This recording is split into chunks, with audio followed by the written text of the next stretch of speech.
नमस्ते, राधे राधे सम्पूर्णमा हजुरहरूलाई मेरो अर्को एउटा नयाँ भिडियोमा स्वागत छ। म पद्मा सापकोटा दाहाल, हजुरहरूलाई थाहै छ।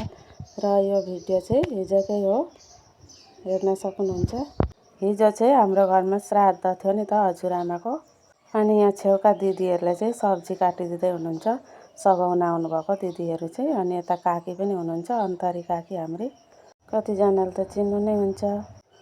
र यता भित्र चाहिँ दिदीले चाहिँ टपरामा चामल हालेर श्राद्धको लागि रेडी गर्दै हुनुहुन्छ। मेरी चाहिँ दिदी, मेरो हस्बेन्डकी चाहिँ काइली काकी हुनुहुन्छ, सबैलाई थाहै छ। र यता गुरुजी पनि बसिसक्नु भएको छ।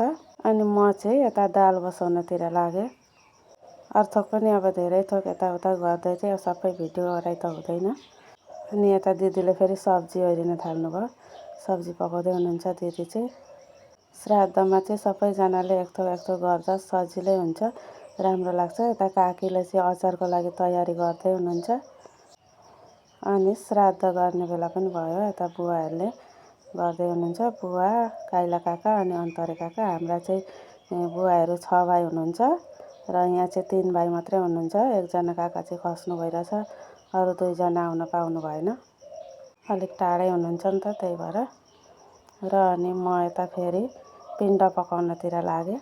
गाखिर चाहिँ उम्लेर पोखिएलै जस्तो भएको थियो, तर मैले पोखिन चाहिँ देखेको छुइनँ। यहाँ होसियारले गरिरहेको छु।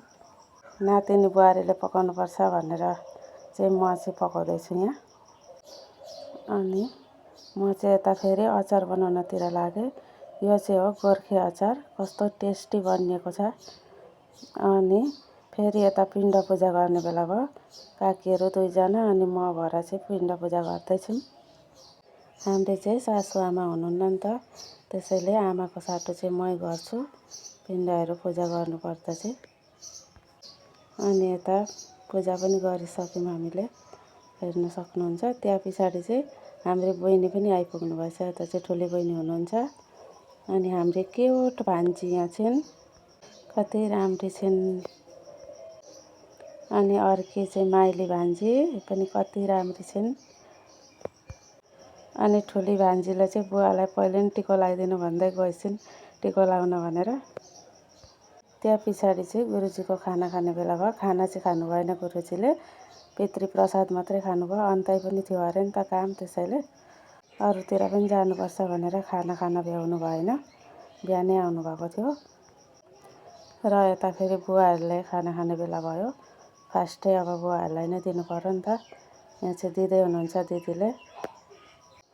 म चाहिँ काकाहरूलाई यता हेर्नु त भनेर भिडियो गर्दै थिएँ। आइटेम चाहिँ धेरै थोक थियो, तर भिडियो गराइ भएन, लामो पनि हुन्छ नि त। यता हुनुहुन्छ हाम्रा भाइ। अनि यता देउरानीले चाहिँ केटाकेटीलाई खुवाइदिँदैछिन् भात, भान्जी अनि छोरीलाई। अनि हाम्रो पनि खाना खाने पालो आयो।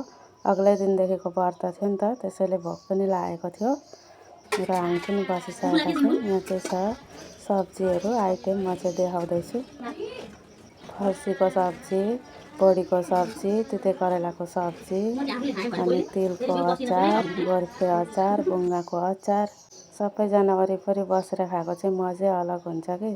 बहिनीलाई चाहिँ हामीले पहिले नै दिएका थियौँ र बहिनीले हामीलाई दिँदै हुनुहुन्छ। पालो पनि गर्नु पर्यो नि त। अनि छेउछाउका 1-2 जना काकीहरूलाई, दिदीहरूलाई पनि बोलाएको थियो।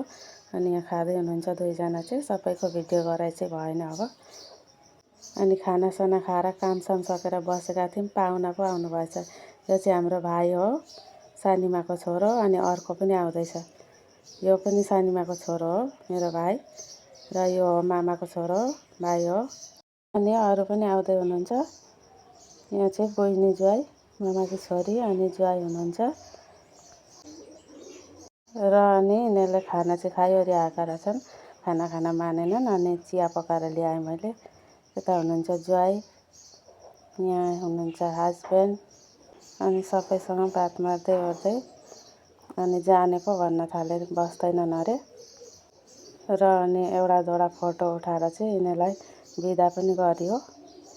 अनि बिदा गरेर चाहिँ हामी आउँदैछौँ यता। हाम्रो छोरी खुसी भएर उफ्रिँदै आउँदैछन्। अनि आएर एकछिन बसेपछि चाहिँ फेरि अर्का पार्टी पाहुना पो आउनुभएछ।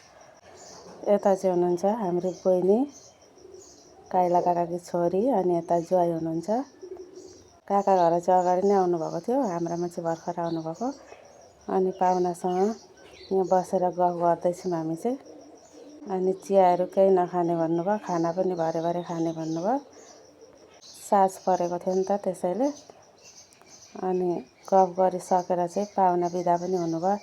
अनि हामी चाहिँ बाटातिर एकछिन घुरेर आऊँ न भनेर देउरानी जेठानी चाहिँ जाँदैछौँ। हस् त आजलाई यति नै। भिडियो कस्तो लाग्यो भन्नुहोला।